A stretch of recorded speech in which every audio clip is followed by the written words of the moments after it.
अस्सलाम वालेकुम दोस्तों। उम्मीद है आप सब खैरियत से होंगे। आज मैं आपके साथ कुछ बातें करने वाला हूँ।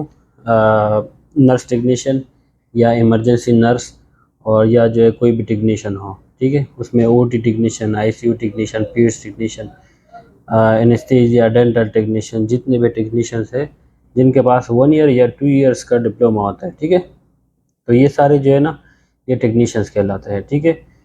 तो इन सब के हवाले से मैं आज जो है कुछ ज़रूरी बातें हैं जो आपके साथ शेयर करने वाला हूँ। जैसे कि मुख्तलिफ जो टेक्नीशियंस हैं वो अक्सर मुझसे पूछते रहते हैं, कमेंट करते रहते हैं कि आया हमें जो है सऊदी में जॉब मिल सकती है या नहीं, ठीक है। एक सिंपल क्वेश्चन उनका ये होता है कि आया हमें सऊदी में जॉब मिल सकती है या नहीं, क्या हम सऊदी में काम कर सकते हैं, क्या हम सऊदी में इसका लाइसेंस ले सकते हैं, हमें इसकी ज़रूरत है या नहीं है, ठीक है। तो ये सारी इन सब बातों का जो है ना आज मैं जवाब देने वाला हूँ आप सबको, और उम्मीद है आपको इससे कुछ इन्फॉर्मेशन मिल जाए। और अगर मेरे चैनल से आपको जो है थोड़ी बहुत इन्फॉर्मेशन मिलती है तो प्लीज़ मेरे चैनल को सब्सक्राइब कर दिया करें, ठीक है। तो सबसे पहले बात करते हैं जॉब रिक्वायरमेंट्स की, कि सऊदी में ये जितने भी टेक्नीशियंस वगैरह है। अच्छा, इसमें एक टेक्नीशियन जो कि मैं सबसे पहले बात करूंगा, हेल्थ टेक्नीशियन के लिए मैंने पिछली वीडियो में पूरी वीडियो बनाई थी। हेल्थ टेक्नीशियन वालों की यहाँ पे क्लासिफिकेशन और एलिजिबिलिटी इनको नहीं मिलती, और इस वजह से वो जो है एग्ज़ाम में अपेयर नहीं हो सकते। तो प्लीज़ जो हेल्थ टेक्नीशियन है उनके लिए ये थोड़ा सा प्रॉब्लम है, यहाँ पे उनकी एग्ज़ाम जो है वो नहीं हो सकता, ठीक है। टेस्ट जो है वो नहीं दे सकते और उनको लाइसेंस नहीं मिल सकता, ठीक है। शायद बाद में कुछ इसके लिए वो निकल आ जाए, लेकिन अभी तक ऐसा कोई सिस्टम नहीं है कि इनका यहाँ पे एग्ज़ाम हो जाए, ठीक है। तो हेल्थ टेक्नीशियन को तो साइड पे रखते हैं थोड़ी देर के लिए, ठीक है।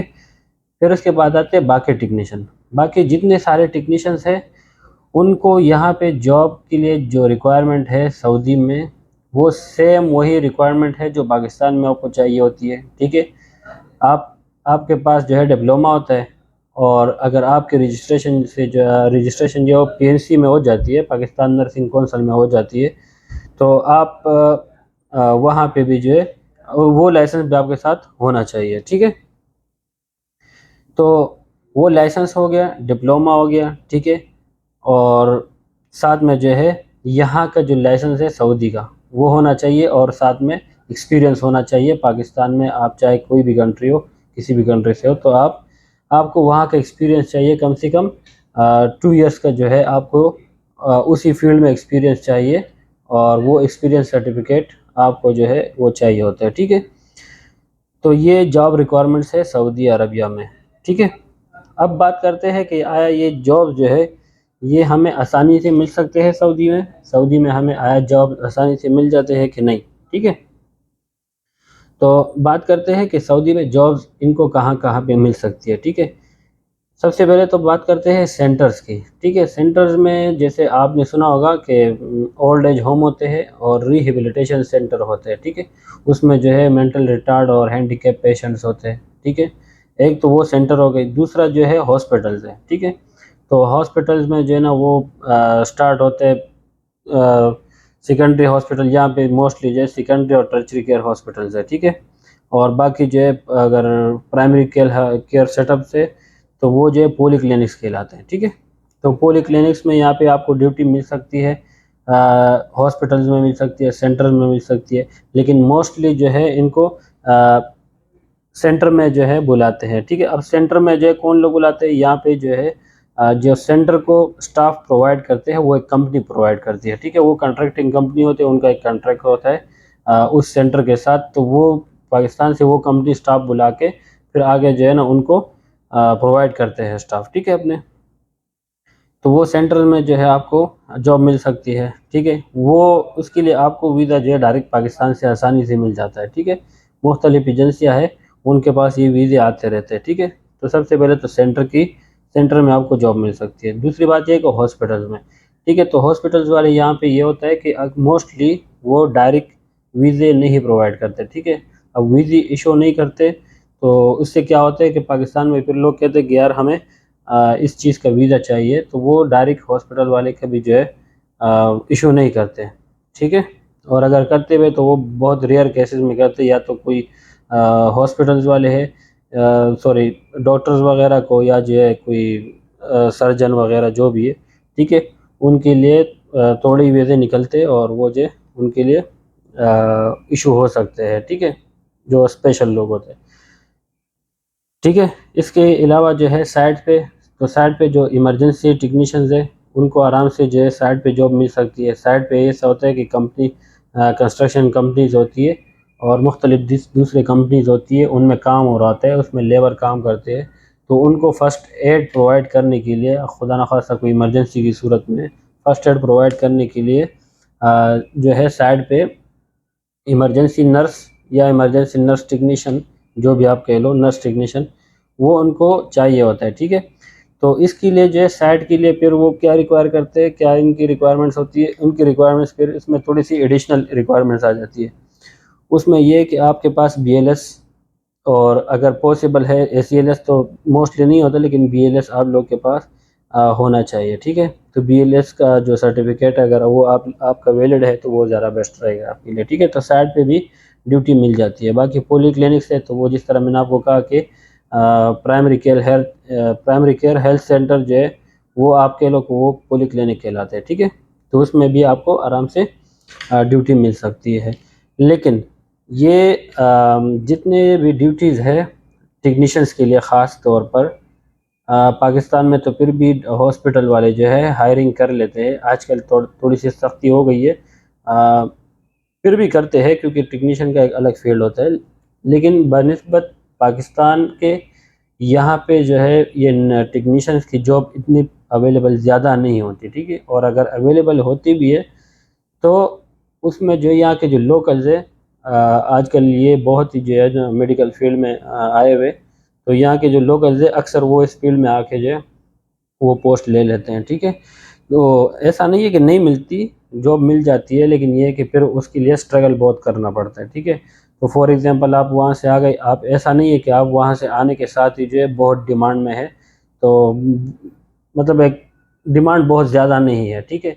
डिमांड जब ज़्यादा होता है तो बंदा आते के साथ ही ड्यूटी पे लग जाता है, ऐसा नहीं होता, ठीक है।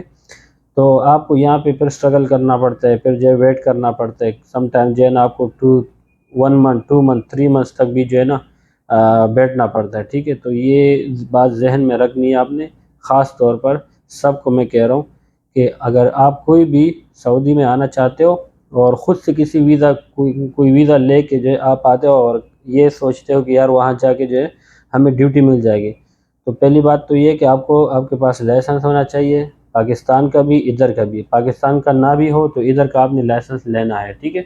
आप वहाँ पे रजिस्टर होना चाहिए, किसी भी ऑर्गेनाइजेशन से आपने की हो तो वहाँ पे आपकी रजिस्ट्रेशन होनी चाहिए, ठीक है।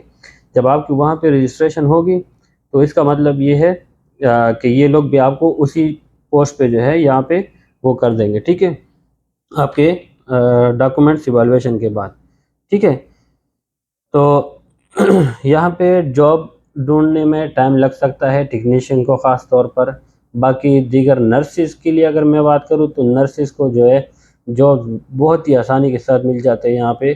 किसी भी हॉस्पिटल में जब आप जाते हो, क्लिनिक में जाते हो, ठीक है, साइट्स पे बहुत सारे साइट्स ऐसे होते हैं वहाँ पे ड्यूटी मिल जाती है, लेकिन लाइसेंस जिनके पास हो तो, ठीक है। किसी के पास लाइसेंस नहीं है, चाहे वो नर्स है, डॉक्टर है, कोई भी है, उनको यहाँ पे जॉब ना नहीं मिलती समझो, ठीक है। कई हज़ारों में कोई एक जॉब मिल गई बगैर उसके, तो वो भी कोई शॉर्ट टर्म के लिए होता है, ठीक है। तो वो जॉब आपको मिल सकती है, लेकिन इसके अलावा आपको जॉब यहाँ पे नहीं मिल सकती, ठीक है। यहाँ पे लाइसेंस की बात करते हैं तो लाइसेंस के लिए प्रोसेस क्या होता है। लाइसेंस का मैं आपको बता रहा हूँ कि सऊदी का लाइसेंस आपने किस तरह लेना है, क्योंकि दीगर जो चीज़ें हैं वो तो आपके पास होंगी अपनी, ठीक है। लेकिन सऊदी के जो लाइसेंस है उसके लिए आपको क्या क्या चीज़ें करनी पड़ेगी, स्टेप बाय स्टेप वो मैं आपको बता देता हूँ। सबसे पहले आपका डेटा फ्लो होता है। डेटा फ्लो में ये होता है कि आपके डॉक्यूमेंट्स पाकिस्तान से ही एक वेबसाइट है उसके थ्रू आते, और उसके थ्रू जो है आपके डॉक्यूमेंट्स यहाँ से वेरीफाई हो जाते हैं, ठीक है। ये लोग वेरीफाई करते हैं कि पाकिस्तान से क्या आया ये शख्स जो है, इसने वहाँ पे ये जो डिप्लोमा है जो भी है ये किया है या नहीं, इसका ये ओरिजिनल है या नहीं, ठीक है। कोई फेक तो नहीं बनाया। जब ये डेटा फ्लो आपका हो जाए, ये तकरीबन इसका 1 महीना टाइम लग जाता है, ठीक है। दूसरे नंबर पे आता है फिर मुमर्रिस का अकाउंट, ठीक है। तो मुमर्रिस अकाउंट जो है एक वेबसाइट है, ठीक है। ये आपने अकाउंट बनाना होता है इसमें, ठीक है, मुमर्रिस प्लस। तो उसमें अकाउंट बनाने के बाद जो आपके डॉक्यूमेंट्स उसमें जमा हो जाते हैं। डॉक्यूमेंट्स जमा होने के बाद उसकी इवैल्यूएशन हो जाती है। इवैल्यूएशन होने के बाद साथ साथ क्लासिफिकेशन आपकी हो जाती है, और आपको एलिजिबिलिटी नंबर इशू करते हैं, ठीक है, कि आप इस एग्ज़ाम के लिए एलिजिबल है, ठीक है। तो वो उस पे एलिजिबिलिटी भी लिखा होता है कि आप ये एग्ज़ाम दे सकते हो, आपके ये एग्ज़ाम है, ठीक है। आपके ये जो है कोई भी एग्ज़ाम का जो नाम होगा, ठीक है। अभी जैसे नर्स टेक्नीशियन है तो उनका नर्स टेक्नीशियन का एग्ज़ाम होगा, ठीक है। नर्स स्पेशलिस्ट का एग्ज़ाम होता है, डॉक्टर्स का होता है, फार्मासिस्ट का होता है। तो जो भी एग्ज़ाम होगा आपकी एलिजिबिलिटी नंबर आपको मिल जाता है, ठीक है। फिर आपके उसके बाद जो है उस एलिजिबिलिटी नंबर के थ्रू जो है आप एग्ज़ाम का डेट लेते हो, एग्ज़ाम एग्ज़ाम में अपेयर होते हो, टेस्ट में अपेयर होते हो, ठीक है, टेस्ट दे लेते हो। उसके बाद रिज़ल्ट आते हैं, और रिज़ल्ट के बाद जो है आपको एक सर्टिफिकेट इशू होता है। तो वो आपका जो है सऊदी काउंसिल रजिस्ट्रेशन सर्टिफिकेट होता है। उसके बाद जो है अगर आप कहीं भी जॉब पे लग जाते हैं किसी भी मेडिकल कंपनी के साथ, तो वो जो है आपको फिर एमओएच का लाइसेंस बना के देते हैं। एमओएच का अप्रूवल समझो, एमओएच से वो आपको अप्रूव करा देते हैं, ठीक है। तो उसका अलग से एक सर्टिफिकेट फिर दूसरा भी मिल जाता है, ठीक है। तो वो एमओएच कहलाते हैं। बाकी सऊदी काउंसिल और प्रोमेट्रिक, और ये जो है प्रोमेट्रिक एग्ज़ाम का नाम है सऊदी काउंसिल, उनकी तरफ सऊदी काउंसिल एक इदारा है, ठीक है। और ये सारी चीज़ें यहाँ पे रिक्वायर्ड है, ठीक है। तो उम्मीद है आपको समझ आ गई होंगी, और अगर वीडियो से इंफॉर्मेशन मिलती है मेरी, तो आप प्लीज़ चैनल को सब्सक्राइब करें और लाइक करें। Thank you so much.